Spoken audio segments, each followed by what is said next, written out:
Welcome to the range where you come to shoot the shit. I'm your host, Diaz, the Combat Barber, and today I am joined by Mr. Brightside himself, Bobby Jones. Now, if you're not familiar, Bobby owns Brightside Roofing, and you guys do siding and a couple of other new things, correct? Yep. Yeah. Brightside exteriors. So we specialize on exterior remodeling, roofing, siding, windows, that kind of thing. Awesome.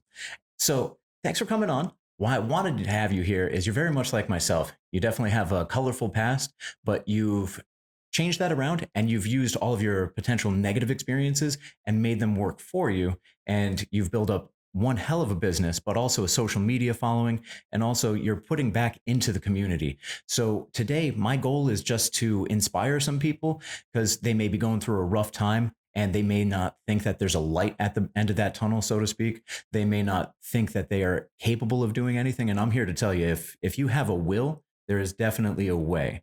So without further ado, how about we get into your introduction and start wherever you'd like. Awesome. Yeah. Thanks, Diaz. Yeah, that was a great introduction, man. I got to work on mine. No, it's awesome. You said a few things and we'll get into it a little bit more, but like you said, troubled past, grew up really, really poor, but not necessarily unhappy. We, kind of had what we needed, not what we wanted, but we didn't know any better. You don't know what you don't know. And so it wasn't until I got older that I realized I had less than other people and things like that. So, once I got to that point, unfortunately, I took a very rebellious route, had been in and out of foster care, and just kind of like seek the attention in a very negative way. So I got into trouble very early. At 13 years old, I was arrested. At 14, I was arrested and then actually did 2 years in juvenile facilities. Came home when I was 16. And then just like this pattern of getting in and out of trouble just kept with me. It was something that, like you had said, I kind of seen no way out. I seen like this example of what my life was just going to end up being. I never thought the things that I'm doing today would not even like be possible, let alone probable as they are today. And so for me, like it was a struggle. And at one point where I kind of got like a reality check. And in that reality check moment, I just took ownership of my life. There's a book called Extreme Ownership by Jocko Willink. And like, that's it, man. Like I just took complete ownership of my life. And at that point, I never like blamed anybody else. I never had the sense of entitlement that people were going to come and help me anyway. Yeah. But there was always like, I blamed the world on what I had been through. I blamed the world on why I couldn't do what other people were allowed to do or, had the privilege to do. Carried that chip on your shoulder. Yeah. So, to a very severe degree too. Like I would just get mad at people that like were successful. I would just get like angry when like how dare you have nice clothes and nice shoes and shit, man? Like what the hell? And so like once I realized like if it's to be, it's up to me. Like I just switched gears and I just started grinding. And it was a long path of like grinding at 9 to 5s and still making plenty of mistakes along the way. And it wasn't until like I got my first opportunity in a sales position where, like my performance was going to directly impact my income that I really like embrace the entrepreneurial spirit and role. And eventually we started Brightside. We started Brightside in 2013. And I was actually partners with some family members. And, mutually, we kind of ended that partnership after about 1.5 years, and I took over Brightside completely. And they still work with us and, still great team members and everything like that. But it was at that time where Brightside, the brand, the marketing, just everything kind of like, took speed. I was able to scale, as you had discussed before we started rolling. The business scaled because I did have people around me that I could trust and family, but also outsourcing. I was able to outsource so much stuff that I didn't want to do. I wasn't going to be good at. So Gotcha. Outsourcing allowed us to really scale the business to where it is today. And it's been awesome. We've been able to help a lot of people. It's been fun. Oh yeah, man. Yeah. So a couple of things I wanted to touch on. If you're in a bad way, you kept on saying like you kind of were seeing your potential future. It's almost like it's a momentum. You're going in one direction or trajectory, but it's very easy to think that that's the one route that you're allowed, keyword allowed to be on, because sometimes people don't give themselves permission. And that really ties into where you were talking about that extreme ownership. That extreme ownership is like, yeah, everything is my fault, but everything that's good is also on me too. Yes. So it basically levels the playing field. There's no real good or bad. Everything just is. I'm in control of it. No matter if someone else does this to me, well, I fucking let them. Yeah. So 100%. it makes things a lot more tolerable, and you can kind of roll with the punches a little bit better. So Right. if you're listening, just don't give up. It's as simple as that. Like, if for no other reason, and I've mentioned this in a couple others, fight out of spite. Fuck them. Don't let anyone take you down, like, especially not yourself. So I want to transition now because you're talking about the scaling. How do you go about starting your business? Because I know myself personally, we're similar, but we're different. I've had a troubled past.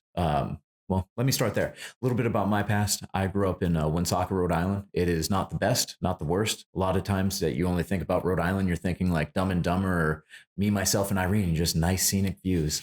But it's really, it is that, but it's also not at the same time, depending where you're from. We love you because you're the smallest state. You know what I mean? We get to say that we're the second smallest state because of you guys. Little man complex. We have the largest name.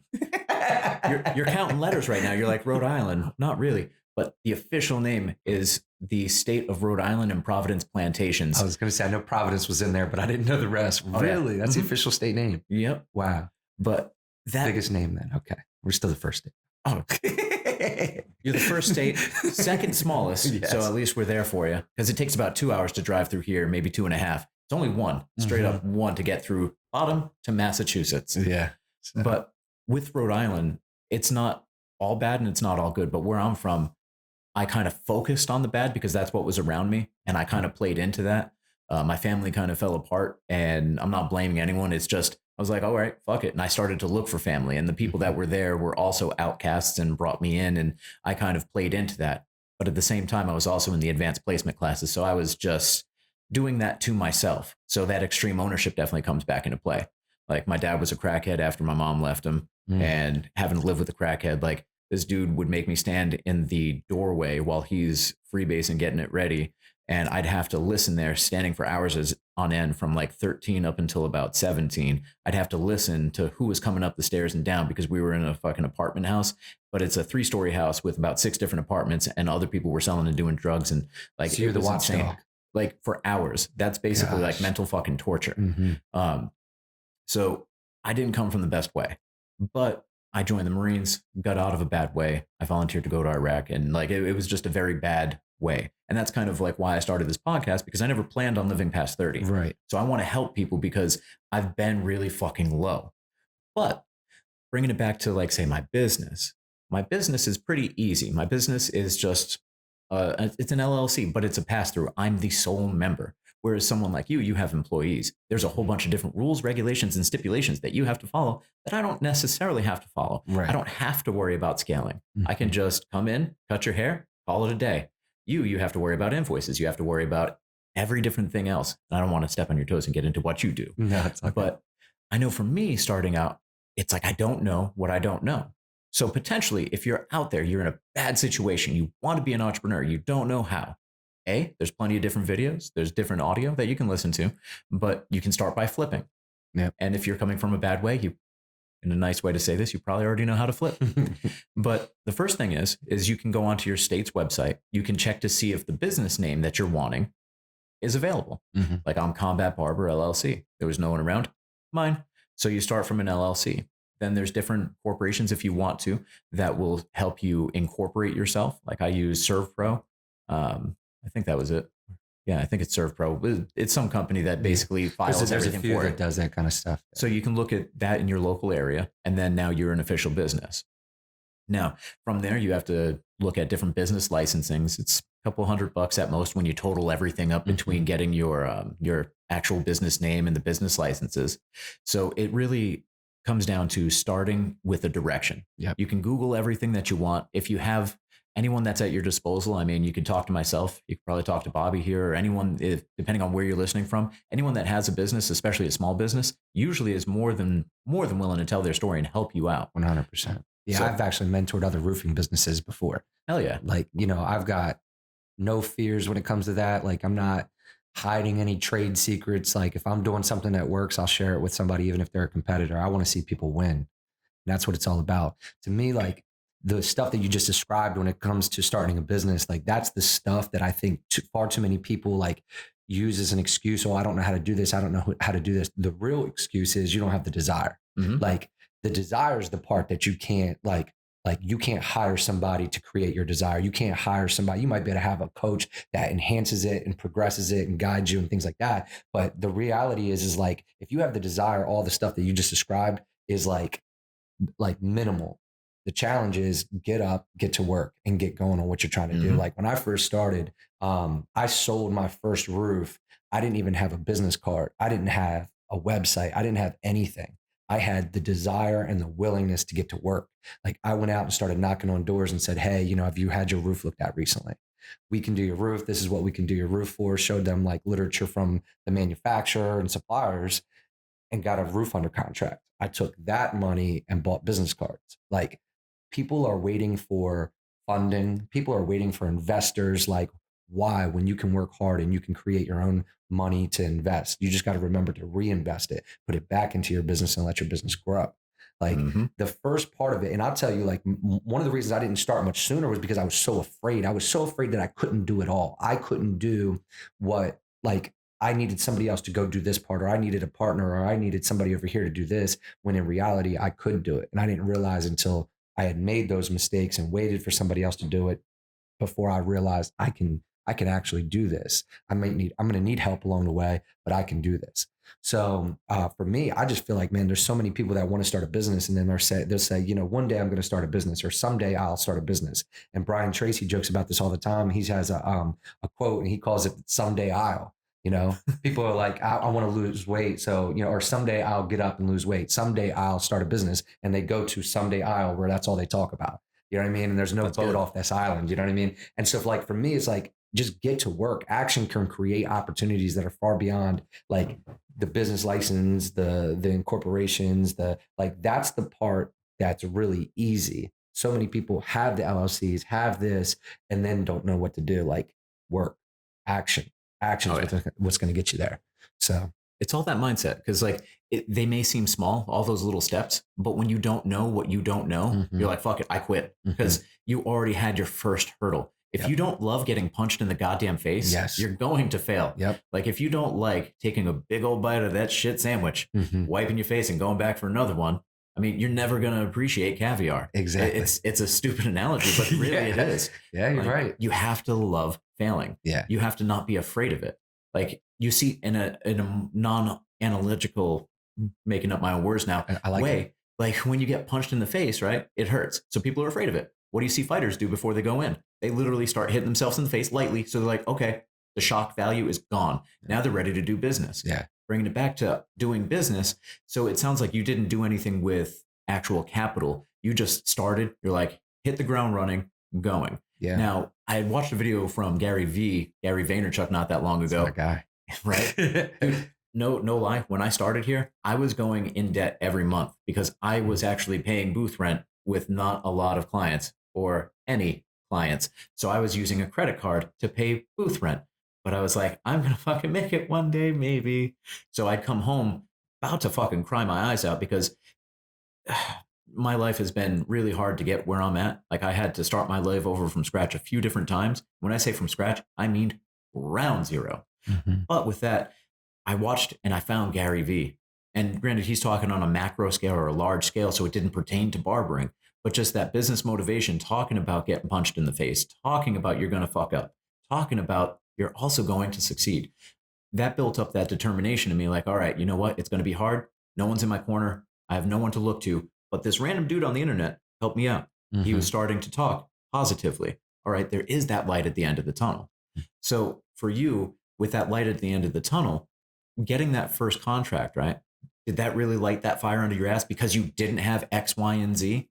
So you got that first contract in. Did that really like, fuck, I'm going to do business cards now? And like slowly, it's like that momentum where it used to carry us backwards down that bad road. That momentum is starting to build up into that positive road. Mhm. You're like, fuck, well, if I can do this, I didn't even have the brochure. I didn't have a business card. I didn't have a logo. I didn't have. Now you already got that sale. There's like, what can I do when I do have those things? Was it Yeah. like that for you? It was and it wasn't. So obviously that part of it was helping me build some momentum towards my goal. So I was very excited about that. But I'll tell you, like my true moment for me that like really kind of showed me the light was the moment that I really like a light went off in my mind, a switch went off in my mind, and I was like, you know what? I don't give a fuck what anybody thinks about me. Like, not, I don't give a fuck. Like, if I lose, like, I don't care that other people saw me lose. Like, I've already lost a ton of times. Yeah. So for me, like, it was good that it was bad. Like, I had nothing to lose, which is a bad thing, right? But it was so good for me because what risk, what fear could I possibly have going full speed ahead in a direction that could only do something good for me? It couldn't get any worse than where I was.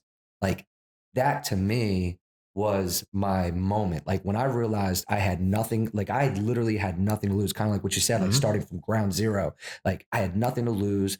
If I lost, nobody was going to come and put a bullet in my head. So like, what was I really losing? A chance to restart again? I can do that. Like, let's go. Yeah. Let's go, and let's go full speed ahead. If we go fast enough and we realize something's wrong, we'll have time to turn back and go a different direction. But if I take my time and I just like, slow and steady in one direction, I'm going to have so much committed in the wrong direction that I won't have time to recover, because I'm going to make mistakes. Oh yeah. It's going to happen. But I'll tell you, like, that reality, like right now, I know it sounds crazy because Brightside's grown to a bigger degree. We're, a $3 million a year business now. And for me, like obviously a lot of team members, if I lost it all tomorrow, I wouldn't give a fuck. You're still Bobby. Like I have an obligation to my team members, which is a little bit different of a conversation. Yeah. But for me, I don't give a fuck. Like truly, I'll find something else. I'll grow something else and I'll come back from the ashes. You could bet your ass on that. But for me, like the only part of that now to me is like, okay, I remember that I got like other people that are counting on me. And that, coming back to what you were talking about in the scaling of the business, has been an adjustment for me.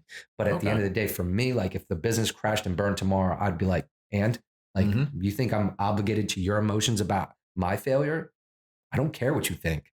I'm going to climb from these ashes again. I bet your ass on that. Yeah, man. So that for me was the eye-opening moment. And I think that's a lot of what people like have a hard time with. Like when they're going to start their business, they're so worried about failing because of what other people are going to think about them. Like, what? They're not paying your bills. They're not paying your booth rent. They're not paying, like, what are you talking about? Why are you even concerned with what they think about you?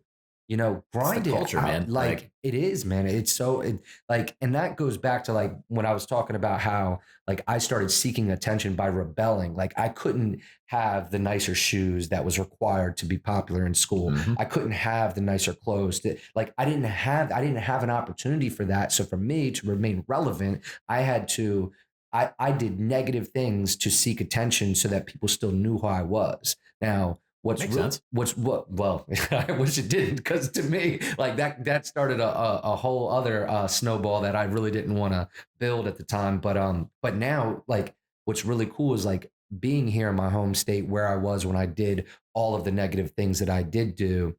Like now, those same people that saw that are now seeing what I'm able to do for the community and what I am doing for the community. And that to me is part of my big fuel. Like my why is like, I did so much bad. Like now it's my time to do good for the community. Now it's my time to do for the next guy, that roofer that I might mentor, even though it's a competitive business, to grow his. Like that's what my fuel is today. It's like, I want to help. And if I can help more people at scale, then that's what I want to do. But it's great that I'm also in the same area where I was stomping back then, so that they can see that good too. It means a lot to me. It adds some legitimacy though. Because I mean, you can be like Mr. Smiles all day long. Yeah. Well, if people don't know your story, is it just a bravado? Is it fake? Is it just a mask? Like, what is it? But if they knew where you came from and actually watched you transition, like they're like, fuck, man, that's an amazing story. And people want to get behind that and people start building it up. And then when you start to give back to people, like I'm not on the same level as you, but what I started to do, because I didn't know much, but I knew that I had a lot of failures. So I knew the roads you don't want to go down. I have a lot of like early adults, older teens, and they come to me and they talk to me because basically the barber chair is kind of like a therapist chair. 100% is. And I don't get that therapy anymore because of this baldy, but it's all good. But I would hear them start talking. And at first I didn't give myself permission to help them. Right. Because I'm like, who the fuck am I? But at the end of the day, I stopped judging myself. I'm like, you know what? Here's what I've done. Do with it what you will, but here's what I've done. This is the consequence that I've suffered from it. So, a small example, like, I don't let anyone talk to me any type of way. Right. I have burned so many bridges while I'm standing on the motherfuckers, not even over them, Mm-hmm. all over pride. It's not a great thing, No. but I have my self respect. At the end of the day, I'm not easy to piss off, Mm-hmm. but once you do, I'm not going to hide it because that's not in my character. Right. Like I had done that growing up Mm-hmm. when I was a young kid getting bullied and shit. Like I Sure. refused to do that. Right. So I went in the opposite direction. So when I would hear kids like saying that they're getting walked over, I'm like, hey man, like you got to understand that you can go down this other road, but it does have negative consequences. Mm-hmm. So basically, I started to try to offer my life advice from my negatives and put people forward. I've donated to different things as well, like just services, because that's all I really can. I've tried to put different people's businesses out there. I try to now with this podcast, I'm trying to grow my influence and help people out because, like I was saying before we started rolling, I don't know what I'm doing with my life. So my new life goal, because I never had one, is to help people. 100%. It makes me feel good. I don't care if that's a selfish thing to say, but it makes me feel good. So since we're talking about community, what do you have going on in the community? Like, what have you done in the past? Because I know you just started up your own podcast not that long ago, too. Mm-hmm. And I know that Brightside is friggin' everywhere.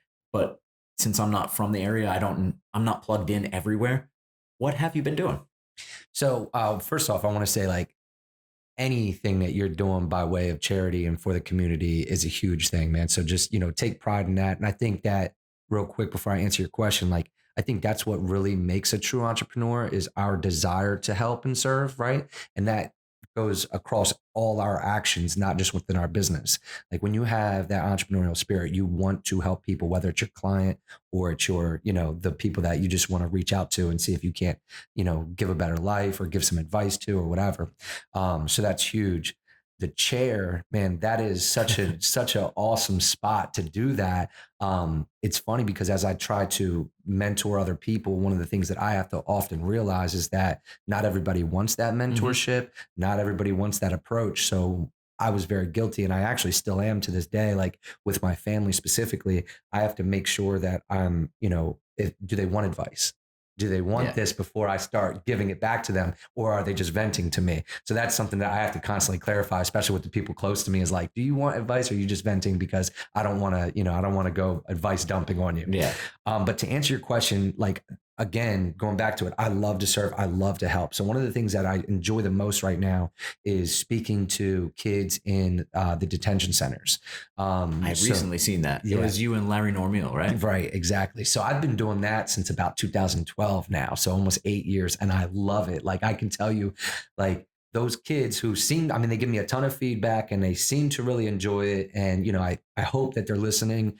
But like, I feel so good after I leave there, even if I've just impacted one person, which I've had kids that had the foster care experience in past and things like that, who have broken down and cried in front of the entire population in these detention centers, which are jail, it's jail, it's juvenile prison basically. But and I've had kids cry and break down in front of the whole population after hearing my story because they understood that like they were in this pattern of foster care and back into Stevenson House Detention Center and foster care and like running away and doing this because they have no idea what's truly possible for them. Their expectations for themselves are so low that they're like, what does it matter? Kind of going back to what you were talking about, you never expected to see you live past 30 and these kids are like, I have no expectations for my life, so I'm going to act out now. That's exactly where I was. So being able to open their eyes to the possibilities, but then give advice that can possibly, turn those possibilities into probabilities with the right mindset. And that for me is like huge. Brightside does a ton with like Habitat for Humanity. They're one of our, biggest community partners. We donate 4 roofs per year to Habitat. And that's a full donation through a partnership with our manufacturer, which is awesome. It's a huge contribution to our local area. Again, my old stomping grounds, these are houses that actually get built up in areas that I used to like be running in. So on my way to the shop, I have to drive down Governor's, and there were 2 side by side done for Habitat for Humanity, like within the past year. Yeah. So like that's cool. I didn't know that, like because of their signs just say Habitat for Humanity. Right.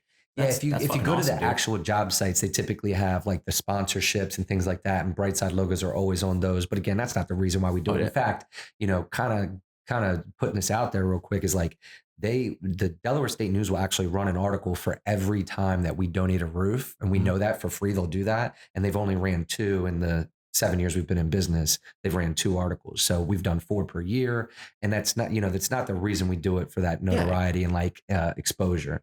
But that part of it's huge. I love our partnership with Habitat. They recently bought a building right on 13 next to the skating rink.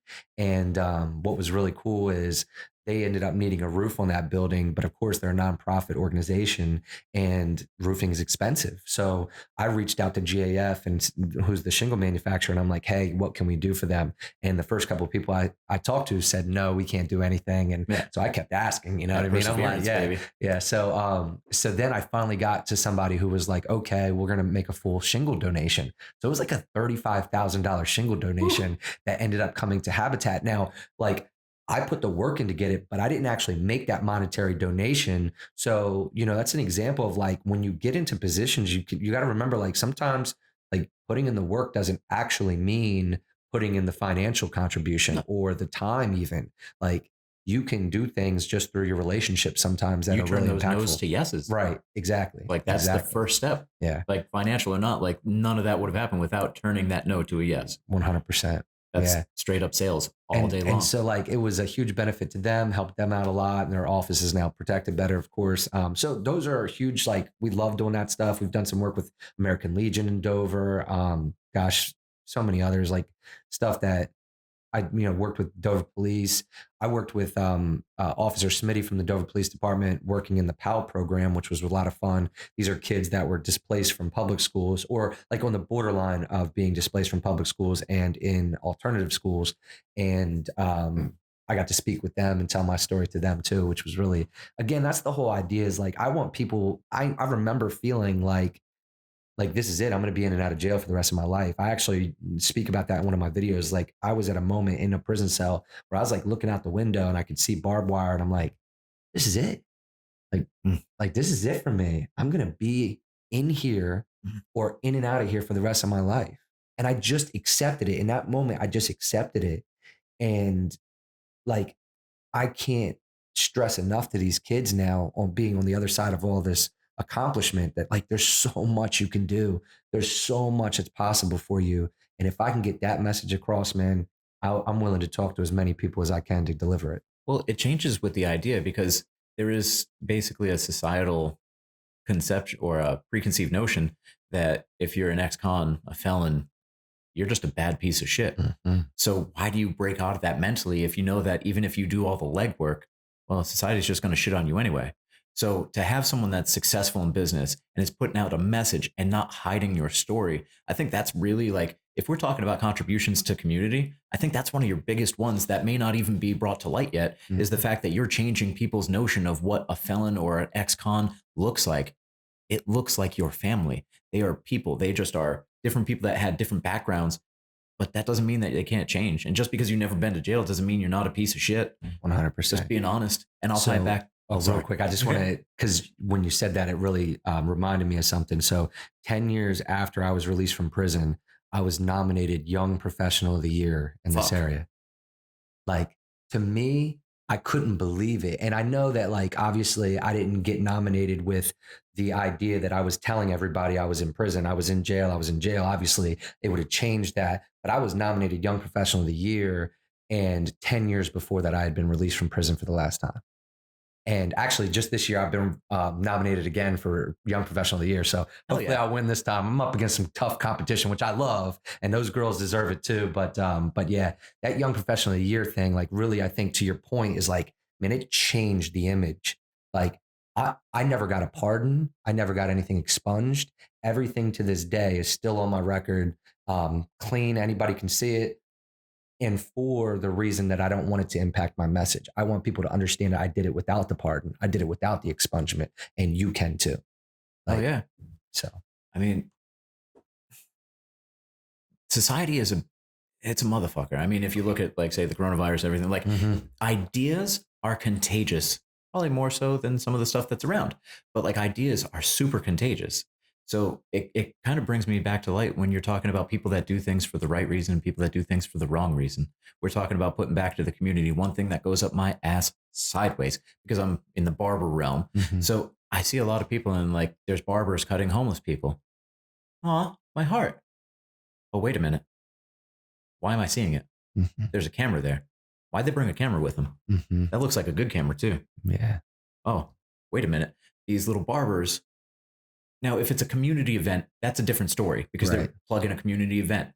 But if you're a lone barber, you're just trying to do that for social media clout, or at least that's my interpretation of it. Right. So people that only do good things for their own gain, I do not like Sure. that. Like There's a book called that's cancer. The Go-Giver, and I can't remember the name of the author, but in the Go-Giver, what they really talk about is like going forth without the idea of receiving. Mhm. And it's funny, I had this conversation with some people recently who, you know, had given a lot of value and never got a return from those individuals. And I'm like, yeah, but that's because you were expecting it. Mhm.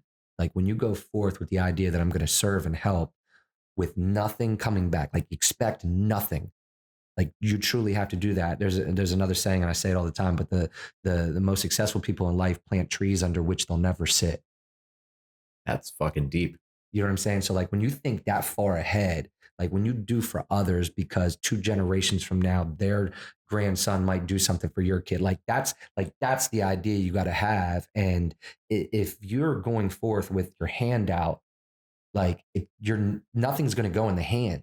But if you go forth with that hand back, then somebody's going to reach out to put something in your hand and you're going to be forced to boom. You know what I mean? Mhm. And it's really accepting that and understanding that. But to your point, I struggle with this because there are people who are doing it for the wrong reasons. And there are people that are doing the exact same thing for the right reasons and have inspired other people in their areas to do that also. Yeah. Through social media, they have inspired those other people. So that's why there's a camera there. That's why it's being broadcasted Yeah. to social media because they're inspiring other people to do the same thing. And at the end of the day, if another homeless person gets their hair cut, it's a win. Because if you put yourself in the position of that homeless person, that was the upside. That might get them the interview next week because they got a haircut that they might not have had. You know what I mean? And if that's the end result, Oh yeah. who cares if somebody gets some clout that they didn't really deserve because they're doing it for the wrong reasons? Because at the end of the day, somebody's getting impacted. It's a thin line. Well, where I drew the distinction, at least in my mind, say a company like Maestro's. Ding. So they sponsor a whole bunch of different things in the community. They give back a lot. One of the things that they do is they bring barbers together. And what is it? I want to say it's like Mark Anthony, like the Okay, former the brand. wrestler. Yeah. I forget. It's been so long since I watched WWE, but he was like coming onto the scene when I was getting out of watching wrestling. Gotcha. But he's down in Texas and like they'll have a whole bunch of barbers go down and do these community events. So when like a company or a nonprofit will go and do something like that, that's just one of the tools at their disposal. Mhm. I don't mind that, at least for me. But Mhm. when it's like Jimmy John that is just trying to grow his social media and he sees someone else do it, oh, I'm going to do it too. Like, don't get me wrong, haircuts for the homeless, because like you were talking about that Yeah. interview that they potentially could get, Yep. or even that self-worth, because even just if you're coming into the chair and you don't have any ailments in your life, Mhm. everything is going fine, you're going to leave feeling better because you Yes. look better. So that same thing can go miles further for 100%. someone that's homeless. But I just like when it's say coming down to social media, I like when it's an actual group, like say Habitat for Humanity, Mhm. Maestros, when they're doing things for the community and Yes. they've been doing it, Mhm. but they do that to inspire others. It's kind of like music. I hate music that's made for money. I like music that's made for the sake of making music. Like that, it's that distinction, like that intention to me is everything. Now, don't get me wrong, Yeah. my preconceived notion that goes into the reading of what I'm watching, but to me, just as my roots of who I am, I like the intention of something Yes. first and Yeah. foremost.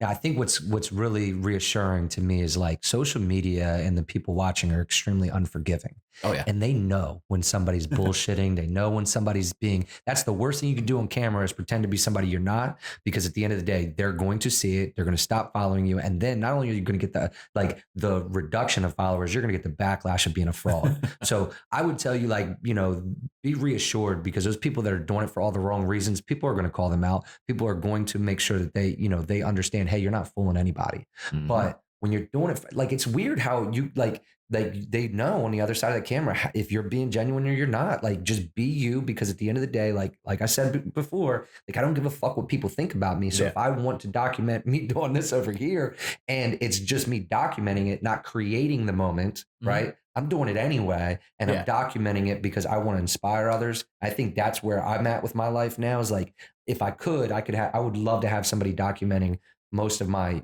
day. You know what I mean? I don't think Yeah. I'd bring them into my home as much, just because my life is You need that yeah, boundary. you got to have some boundaries, but at the same time, like, I would love to be documented through most of it, so people could see, like, that's really me, like, that's really me wanting to do these things. Because at the end of the day, like, when you are doing a little bit better and your businesses, start to grow and things like that, that just allows you to help more people. Mhm. And like, I'm bringing up all kinds of people in quotes, Oh, but that's fine. I Brian love it. Tracy has one, and I love it because he's like, "Don't you feel guilty?" Like, people are saying to him, "Don't you feel guilty? You're making all this money." And like he's like, "No, the very best way for me to help the poor is not to become one of them." Yeah. So like, the more money you make, the more you can do for other people. And as long as like that's your intent, and like, I don't feel like anybody should feel guilty about making more money. No. Just, you get more opportunities to help more people. So I want to backtrack real quick when you're talking about, you know, planting the tree under which you'll never sit. Very rudimentarily, what I had basically been brought up with is never give out what you need back. Now, mhm. it started with money. That's like where I first had heard it. But really, I started to adopt that. And that's money, that's time, that's effort, that's energy, that's attention. Mhm. If I don't have it in me, no, be okay with saying no as well. Because one thing that I've learned is now, granted, like I said, we're two different ends of the spectrum of scale for entrepreneurship. The amount of stress that I have from all the things that I have to balance in my head and the scheduling and everything, it can be really overwhelming and crushing because I have my family that depends on me. I Mhm. don't have a 9 to 5 where I can just be like, Yeah, oh, okay, paid sick leave and all this fun stuff. I don't have that. it's So tough. I really get myself into like these fits of anxiety. But one thing that's really helped to balance me out is don't give out what you need back. Like if you need Yeah. that energy, fucking say no. It's okay to say no because you have to be able to. Well, here's another turn of phrase. In the military world, the best form of medicine is returning fire. Because if your buddy goes down, right, the corpsman, the doc, if you will, his instinct is to go and run and save that person that was just shot or whatnot. Well, there's still the enemy in the area. So now if the doc goes out there, he's going to get shot too. Now there's two people down.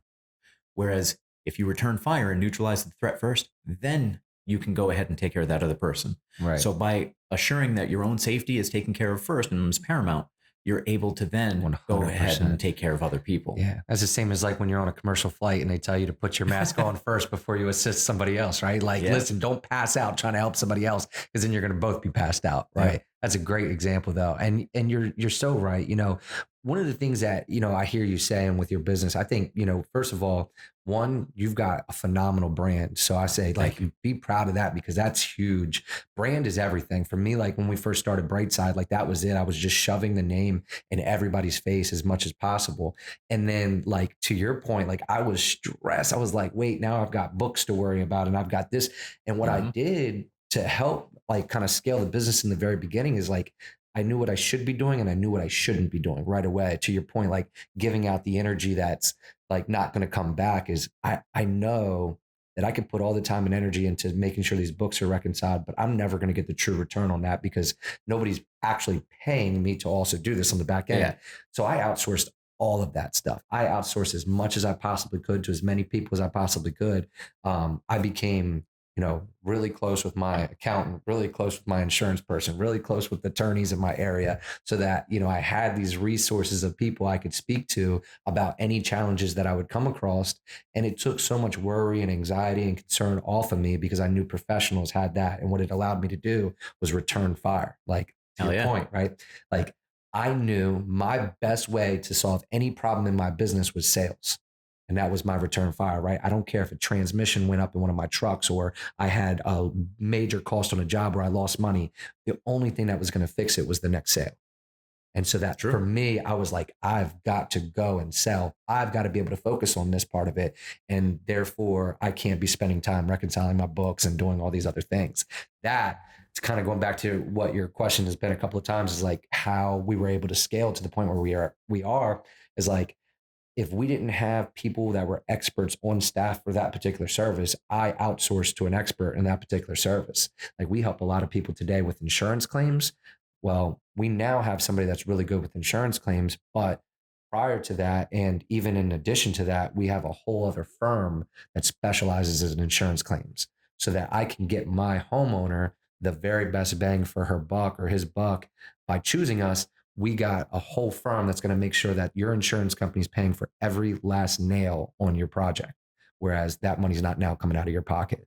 Hell So yeah. like for me, like all of now, I don't have to worry about making sure they pay for that last nail because Yeah. there's somebody there to do it, which frees me up to, again to focus on the sales, focus on the marketing and the part of the business that's really going to help us grow while being protected on the back end.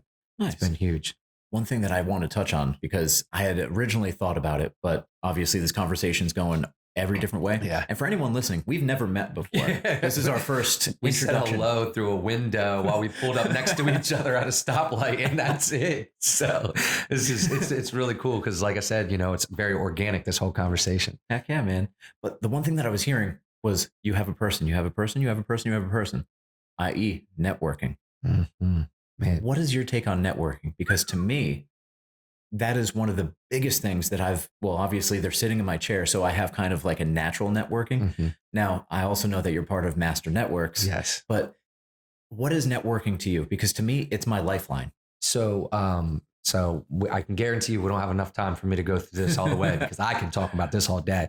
When we talk about like my road and the journey and things like that, one of the things I never took for granted was like individuals and people and the relationships that I had with people. Like I always, no matter which end I was on, I really tried to treat people with kindness. When I was working at Walmart, there's people today that I do business with that came in and bought a TV from me at Walmart. And it was, our exchange was so like, it wasn't your typical Walmart employee exchange. I can promise you that. Like, I don't care if it was in my department, I went and helped. Like, and I did that because I knew those relationships long-term were going to play out for me. And if they weren't, they were still acquaintances, network, like people that I could build relationships with and regardless. But Chaz Wilson, who is the CEO of Master Networks, has a quote, and it's pretty simple, but very impactful. At any point in your life, you are only one relationship away from changing your future. Like, I know that sounds so simple, but if that's the case, then why are we not aggressively going out to meet people and create relationships? That does not mean walking into places and passing out your business card. I got a friend of mine that says, that's not networking, that's littering. You know what I mean? Yeah. Like, they're not going to keep your card. They're not going to remember you. So like building the relationship, actually having conversation that actually creates a trust and a rapport and a care and a concern for the other person. And then maybe you do business together, maybe, but again, that's not why you're doing it. No. You're doing it because, you're going for it. In fact, it's funny because recently I had conversations with people who were like, oh, I've never done business with this person. There are people who are huge referral partners of mine that I've never actually done business for them, right? But they trust and care about me so much that they've sent me to friends and family and business. Like, they've sent me out that far. The reason is because I nurtured the relationship, not the transaction. Mm-hmm. I wasn't worried about selling them on a roof. I was worried about building a relationship with them. And as a result of that, they trusted me enough to send their family to me, their friends to me, and make sure that I was the one that took care of them and they didn't get taken advantage by other contractors in the area. So like, for me, like, people are so focused on, can they sell that person their product or their service, when they need to think about, can they sell the idea of a relationship to that person and build on that and nurture that. It's huge. I can tell you today, like, the reason Brightside is the way that it is because we got involved with Master Networks as members so early on. And then eventually I had the opportunity to become a partner for the area. And like, I was already so committed. I believed so much in the model and understood how powerful the relationships were that at first I was like, oh no, I've got my plate full over here. But then I was like, wait, this is so complementary to what I'm already doing that I would be foolish to ignore the opportunity. We talked numbers, it made sense. And then of course I was like, you know what, let's do this because not only do I believe in it so much, now I can grow master networks and help other people grow their business in the same way it grew mine. Oh yeah. And for me, again, it was all back to that mindset of contribution, serving, helping. I want to help the next entrepreneur. I want to help the next small business owner take their business, scale it, right? Mm-hmm. Because there's resources within there of accountants and lawyers and attorney and insurance agents and things like that, that everybody needs those relationships to help scale. Oh yeah, man. So it was huge, man. Master Networks it's been a big part of Brightside's growth and a lot of other growth of a lot of companies in our area. Dude, that's So fantastic. It's been so much fun. Well, like for me, networking, like clearly I'm in agreement with you. Like everything you said is just put way more eloquently than I've ever said. But I don't know. You're pretty well spoken, man. You're not giving yourself enough credit. Go ahead. I self-deprecate like a motherfucker. Because I don't know, for me, like I've always been humble. I never want to get to the point where I'm cocky. And I basically probably overcompensate in the opposite direction because I want to be approachable. Yes. I never want to come across like an asshole outside of if I'm trying to be an asshole because that's my humor. Yeah. But for me, networking, like I'll put it like this. I was living out in California. I was a personal trainer after I got out and I sold cars because once I got hit with child support after a divorce, I couldn't really survive on only like 20 hours, even though I was there at the gym for 60 hours because I was selling and making those relationships, but the monetary wasn't there. So I went and sold cars and I did really well at selling cars because I don't bullshit. Right. Like I was selling new cars, not used. Used, they have a different type of flavor to them. Sure. But new, I have to know the car. I have to know the process and you have to trust me. And I'm going to put you on the thing that's going to cost you the least amount that hits all the things that you need. Right. Like that's kind of what bred me to be the networking person that I am because that was how I fed my family. So if I was an asshole, if I was just seeking money, I would never see it. When I was selling cars, I had this thing. I was like, if you're worried about numbers and you're worried about money, you'll see neither. But if you're worried about your client, and I call them clients, not customers. Same. Even back then, when you're worried about your client, that's when they'll start worrying about you and you get that in return. Fast forward, my ex-wife decides that she's going to be moving to Delaware because her parents are moving. All right, cool. I'm from Rhode Island anyway, so I didn't have anything in California. So I packed up my truck. Anything that didn't fit got thrown out. I couldn't even sell it. I then had to go back home to Rhode Island. I went to barber school. That barber school had lied to me. They said that their licensure carried over down here by reciprocity. It did not by about 500 hours. I would have had to have that license up there for 3 years and be away from my daughter for 3 years before it would translate down here. So I was like, fuck that. Luckily, I had my family that was able to take me in. And my wife, she's been with me now 8 years. So she was a big mental support in that whole time. It's huge. But I had to come down here. We didn't even look at the apartment. We signed all of the papers online. We moved down here. No jobs lined up. Nothing. I went and I found a place. I'm no longer there, but I am super grateful for the opportunity. I got my apprenticeship there of 3,000 hours. Since I already knew what I was doing, I was basically building my brand.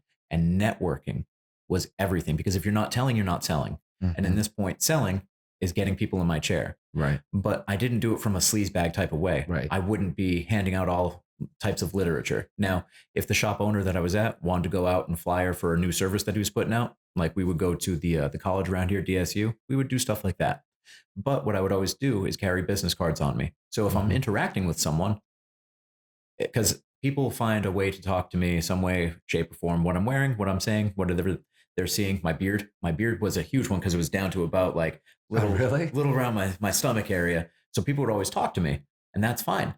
But I would use that in an organic way and be like, hey, I'm a barber. So I kind of have to keep my beard up. I wouldn't do it like, hey, do you want to come to my chair? Oh, I could do better. None of that. Right. So I just never did that. But what I would do is offer opportunity. Like, hey, I'm a barber. And they're like, oh, really? Where? And they would propagate that conversation. Yeah. And wherever they wanted to have it go, that's where we went. Organically. Dude, I'll put it this way. I had bought a Challenger and it was for my birthday 3 years ago, around 3 years ago.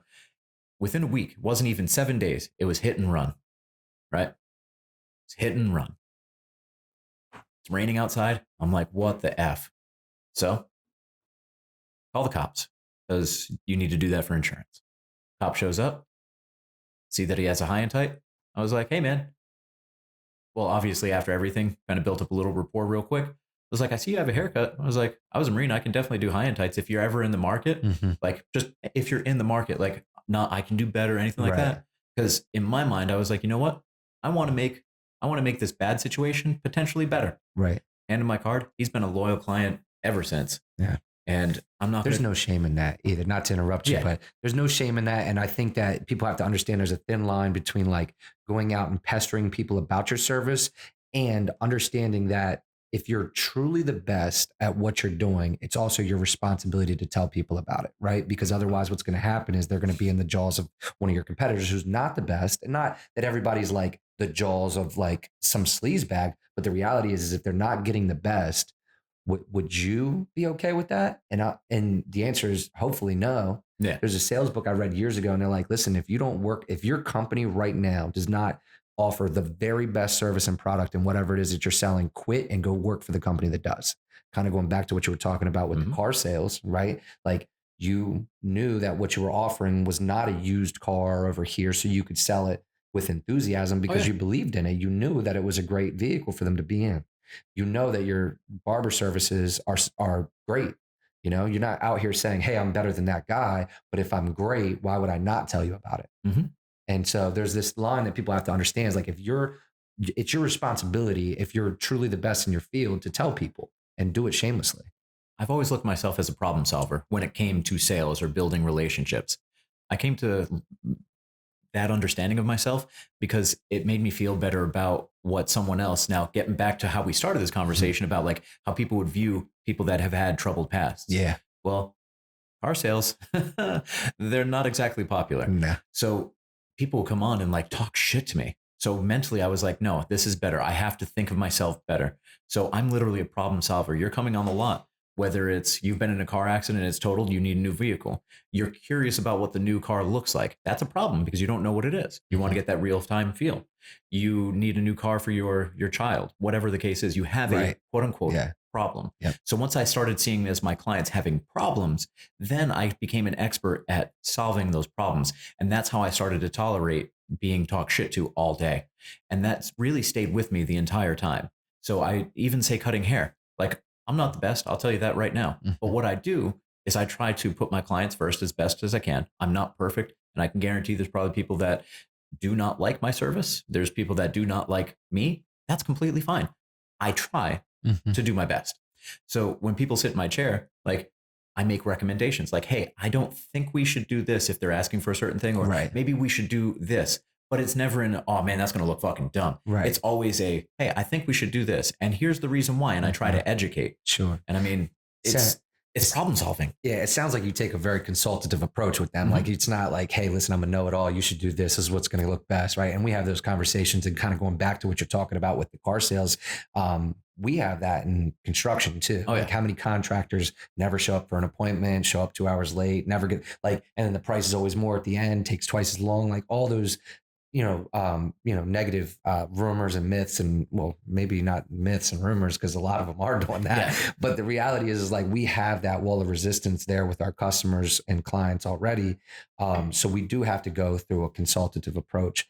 I have had people say, hey, listen, I'm going to do this color siding with this color shingle. And then I'm like freaking out in my mind because I'm like, that shouldn't happen. Definitely. Cause like I'm pretty artistic in that way. And I try to consult. But fortunately, I've had some conversations where they're like, oh, you know what? That's a really great idea. I'm going to go with that. And then I've had other conversations where they stuck to their guns and I'm like, okay, no problem. You definitely, this is obviously, everybody has their own preferences and I'm sure it's going to look great. And then when it's done, they're like, I wish I'd have gone your way, but anyway, like you obviously, if you're going to provide a great service, that comes with the expertise that you have, right? And so you're not just being paid for your ability to cut the hair; you're being paid for the knowledge that you have to cut the hair. You know what I mean? So like that part of it has to take into consideration, and you're providing that service as a package, not one or the other. So I like it. I like that approach. It's just one thing that kind of naturally started with me because, like I said, like I self-deprecate. I do not. Generally speaking, I don't like myself. And I was just watching a Gary Vee video just before you got here.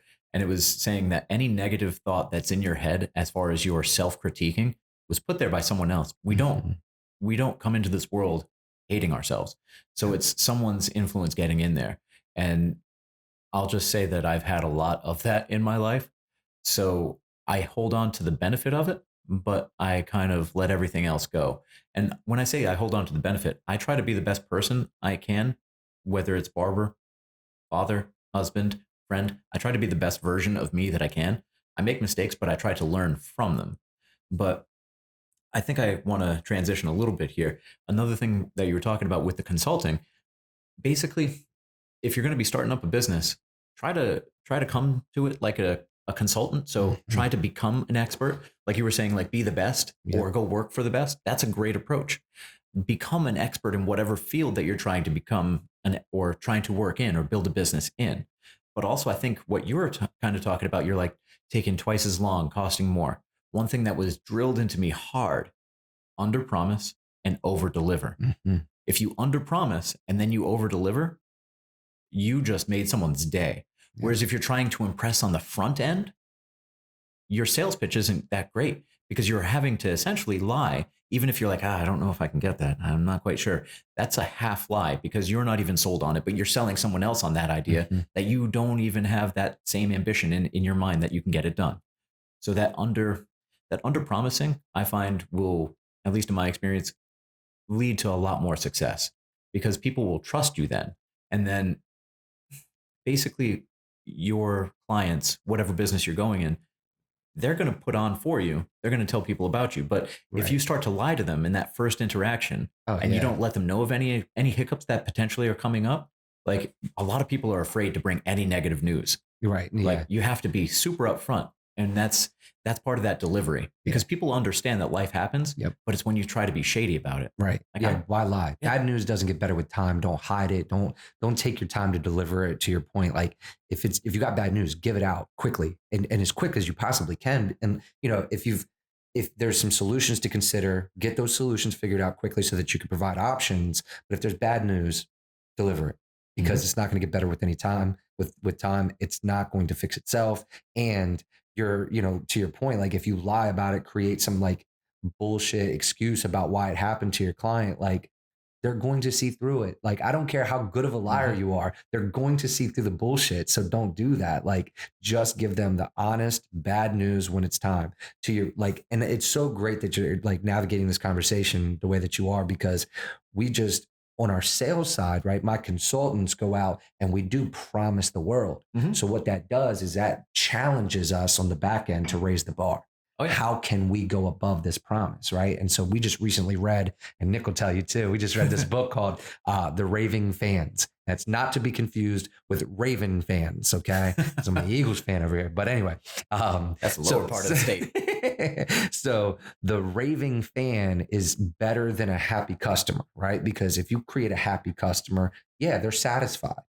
Satisfied is like that, like the line above unhappy is satisfied. I want to be I want them to be thrilled. I want them to be so ecstatic. Like if you go and see a great movie, you're willing to tell everybody about it when you're done. If you go somewhere and you have a phenomenal steak, you're ready to tell everybody. Now, if you had a mediocre steak or if you had a good steak, you're not telling anybody. Mhm, I want to be that premier steak, right? mhm. And I want people when they're done with our service to be raving fans for us, not just happy customers. So it challenges us on the back end to make sure that whatever we're promising is not as much as what we're going to deliver on the back end. So it's a constant challenge because we're always improving. The world's improving. Technology is being introduced at a freaking phenomenal rate. So we're always learning and scaling and building off of that. How can we continue to build and scale and deliver on the back end? So it's huge. And But it's that conversation that you have to have with your clients. yeah, Like when it came to selling cars, and this is kind of where I started this approach. But when it came to selling cars, we would always get a review afterward from corporate. It'd be sent to their email that they had on file. So we would have to leave off with, "Hey, any reason I wouldn't be getting a 5 today on a 1 through 5 scale?" And that they ask multiple questions, but any reason I wouldn't be getting a 5 in any service today? And that is just open up that conversation because if they're like, well, you know what, maybe, whatever that concern is, you can address before they leave. yeah, So when I cut hair, I took that same approach. Now with cutting hair, it's simple in a lot of respects. It's not that big of a deal. people get fucked up haircuts all the time. Sorry. I'm just being honest, they do. I'm not saying like locally, I'm just saying people in general get fucked up haircuts all the time. Of course. So what I try to do, because it doesn't matter what I think of the haircut, I could be like, oh man, this is the shit. Someone is like, this is shit. Yep. So it doesn't matter. It doesn't matter if I think it looks like shit. If the client is happy, the client is happy. So what I do now, you can do this with whatever business, but I ask, is there anything that you would change? And it's that simple. Is there anything you would change? Because even if someone's unhappy, they're not going to tell you to your face because people don't like confrontation. Yep. People like conversation. Yep. So if I'm asking a simple question like, hey, is there anything you would change? Now, yes, it could be a no answer, but it's not a yes or no answer. It's something that they have to answer if they are unhappy. So, hey, we can fix that before you go because I want to make sure that you're happy. Because like you were saying, that raving fan, when you're just happy, you're satisfied with the service, it's neutral. It's essentially neutral. Like it should be this way. Right. But when it's really bad, they're going to tell a lot of people.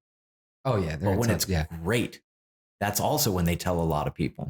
So you kind of have to stay above good in whatever you're trying to do. But I find that having that conversation with the client, I don't care how many times you've been to my chair. I ask that every single time. People yell at me when I show them the mirror. They're like, get that out of my fucking face. Like, you're good. But still, I'm like, hey, anything that you would change?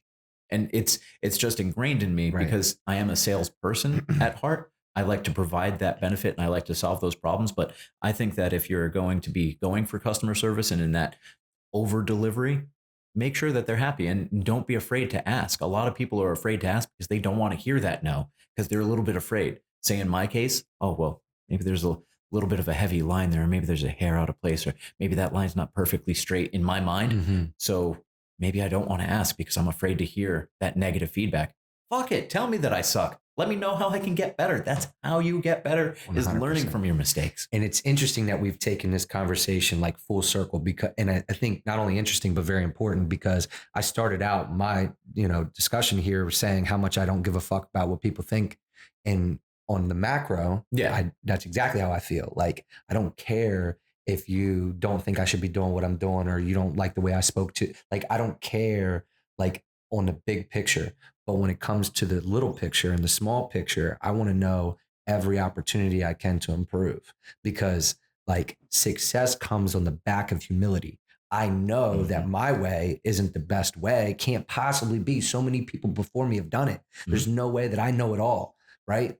So if that's the case, then I have to have this constant commitment to learning other ways, learning from other people, and understanding that through feedback on the micro, like understanding that I can improve and I need to improve to better improve myself.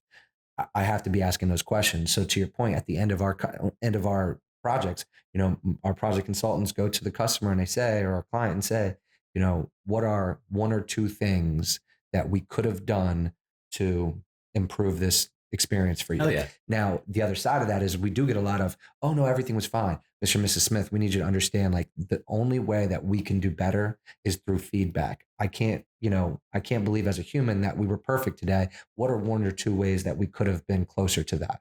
You know what I mean? And then that gives them, well, I'll tell you, it was a little bit of a surprise that this happened. Well, surprises in our industry is not good, right? Yeah. Like, unless I come back to them like, hey, I gave you a discount, the surprises are typically, hey, they didn't know that they were going to show up at this time, or this was going to happen, or weather, or whatever. We want to be able to better communicate that. We want to better set the expectation so that there are no surprises, and that we're going for that raving fan at the end of, hey, listen, everything was communicated properly. There were no surprises. I was 100% thrilled with what they did. And that led to that raving fan mentality where they can go and tell everyone, wear our jersey. Like, are you going to wear my jersey like an Eagles fan would wear an Eagles jersey? Or, you know what I mean? And that's the idea of it. Like, people love their sports team so much, they're ready to wear their jersey or paint their bodies in 20-degree weather. Like, why can't we get our customers to love us in the same way? Oh, yeah. So that's the ultimate goal. Yeah. And I mean, honestly, I think we've come full circle, like you were saying. So I think to wrap up, I would love to say that if you're listening, it doesn't matter where you come from. If you're from money, if you're from a horrible family, if you're from a cycle of abuse, if you are in gangs, anything, even if you're in the middle, sometimes mediocrity is death. No matter what, just keep on fighting. But also, if you want to do something, go for it. Like, if you fail, So what? Try, try. Because at the end of the day, I don't want to get to my deathbed wondering what if. Mhm. I want to know that I failed. I want to know that I also won. I don't want to have regret and that nagging regret of like, well, what if? That what if is a cancer in the brain. So please, I implore you to go out and follow your dream. And I know that sounds cliche, but it only starts when you take that first step. Research a fucking business name. Get it started. See what you like. But before we truly close out, I know, Bobby, that you also have a podcast. So how about we give a little bit of a social media plug, but also tell us a little bit about what your podcast entails?